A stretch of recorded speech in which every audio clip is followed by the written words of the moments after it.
제3권 제73편 아삽의 시. 하나님이 참으로 이스라엘 중 마음이 정결한 자에게 선을 행하시나 나는 거의 넘어질 뻔하였고 나의 걸음이 미끄러질 뻔하였으니 이는 내가 악인의 형통함을 보고 오만한 자를 질투하였음이로다. 그들은 죽을 때에도 고통이 없고 그 힘이 강건하며 사람들이 당하는 고난이 그들에게는 없고 사람들이 당하는 재앙도 그들에게는 없나니 그러므로 교만이 그들의 목걸이요 강포가 그들의 옷이며 살찜으로 그들의 눈이 솟아나며 그들의 소득은 마음의 소원보다 많으며 그들은 능욕하며 악하게 말하며 높은 데서 거만하게 말하며 그들의 입은 하늘에 두고 그들의 혀는 땅에 두루 다니도다. 그러므로 그의 백성이 이리로 돌아와서 잔에 가득한 물을 다 마시며 말하기를 하나님이 어찌하리야 지존자에게 지식이 있으랴 하는도다. 볼지어다 이들은 악인들이라도 항상 평안하고 재물은 더욱 불어나도다.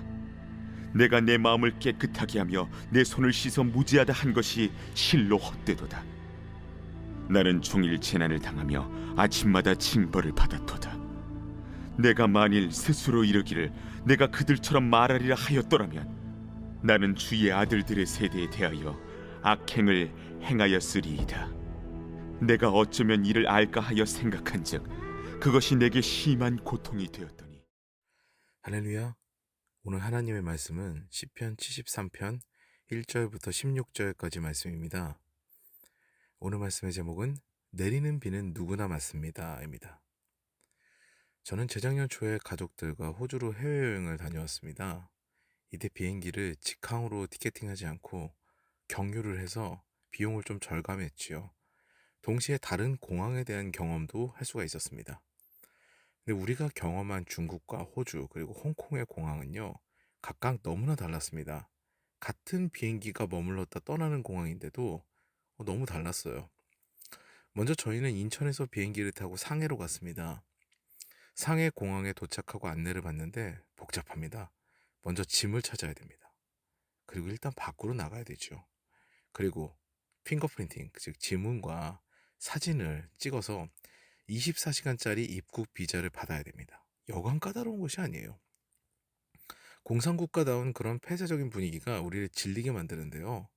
중간중간 서 있는 안내원들도 웃음이 있는 사람이 거의 없었습니다. 굉장히 사무적이었죠. 게다가 이 과정 가운데 시간은 엄청나게 소요돼서 다음 비행기를 타기까지 4시간 30분 정도 여유가 있었거든요. 근데 이 모든 과정을 마치고 다음 비행기를 타는 게이트에 도착하니까요. 불과 30분밖에 안 남았습니다. 완전 진을 다 빼버렸죠. 이와 달리 호주 공항은 전혀 다른 분위기였습니다. 사람들은요, 눈이 마주치면 미소를 지었고 입국 심사장도 굉장히 한산했습니다. 상해 공항을 생각하고 굉장히 긴장하면서 우리 가족들은 입국 심사를 진행했는데요. 오히려 그곳 직원이 얼어있는 우리들한테 농담을 할 정도였습니다. 제 아내와 큰딸을 차례로 가리키면서 You and you, sister? 이럴 정도였죠. 그러면서 이제 막 저희가 no no 하니까 막 just joke라고 할 정도로, 농담이라고 할 정도로 이렇게 긴장을 풀어주고 편안하게 했었죠. 이런 경험을 하면서 저는 어느 나라건 법도가 있고 그 법도를 따라야 된다. 그래야 되는구나 라는 생각이 들었습니다. 나라에 따라서 그리고 그 분위기에 따라 지켜야 하는 것이 너무 달랐죠. 예수님께서 성전세를 내셔야 되는 그런 상황이었을 때 참 재밌는 일이 있었습니다. 반세겔의 성전세를 의무적으로 내야 되는데 예수께서 베드로에게 이 과정을 설명하십니다.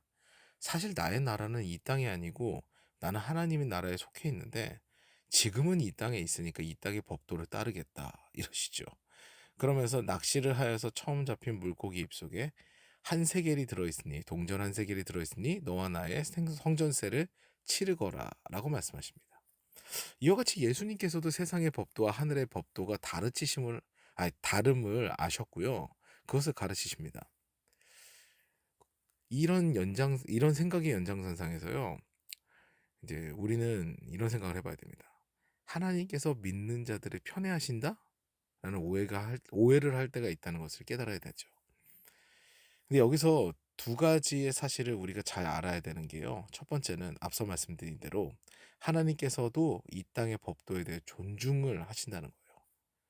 비가 내리면 일반적으로 누구를 막론하고 그 비를 맞게 되는 거죠.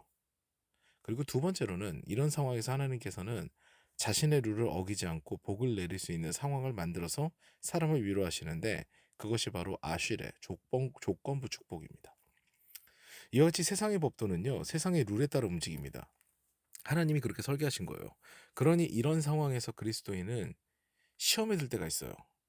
말씀대로 살았는데 하나님의 심판은 보이지 않고 자신은 득세하는 악인들 사이에서 초라한 거예요. 그러니까 나도 차라리 얕게 살 걸 하는 거죠. 악하게 살 걸 하는 거예요. 적당히 타협하고 적당히 죄도 저지르면서 편안하게 살 걸 이런 생각하는 것이죠. 그것이 바로 오늘 본문에 나온 내용입니다. 근데 우리가 기억해야 하는 사실은요, 이 모든 과정을 주님께서 아신다는 거예요.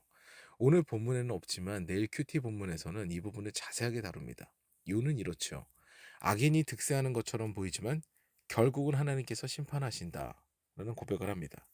하나님께서는 인애, 헤세드가 크신 분이라서 참고 또 참으시지만요, 결국 돌이키지 않는 자들에게는 심판하시는 공의의 하나님이시라는 것을 시인은 고백합니다. 우리가 세상을 살다 보면 악인의 형통을 볼 때가 있죠. 내리는 비는 모두가 맞고 젖을 수밖에 없습니다. 근데 이 비를 피할 수 있는 방법은 유일합니다. 바로 우산을 쓰면 되는 거예요. 근데 우리의 우산 대신에 주님께 의지할 때 우리는 내리는 비도 피할 수 있게 되는 것이죠. 악인의 형통에 상대적 박탈감을 느낄 때도 있지만 결국 우리에게 완전한 평안을 주는 것은 주님의 돌보심입니다. 그 주님의 돌보심을 경험하면은 그 과정 또한 치유가 되고 나중에 경험하게 되는 복으로 인해서 아, 믿는 자들이 이렇게 다르구나. 하나님이 이렇게 돌보시는구나. 이런 고백과 함께 간증이 되는 것이지요.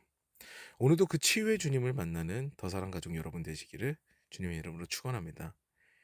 이제 우리 오늘 말씀을 기억하시면서 주님, 세상의 풍파가 다가올 때 두려워하지 않고 주님의 돌보심을 기대하며 하루하루를 소망차게 살아가게 하소서라는 기도를 드리시고요. 또 개인의 기도 제목을 두고 주님 앞에 간절히 기도하는 시간을 갖겠습니다.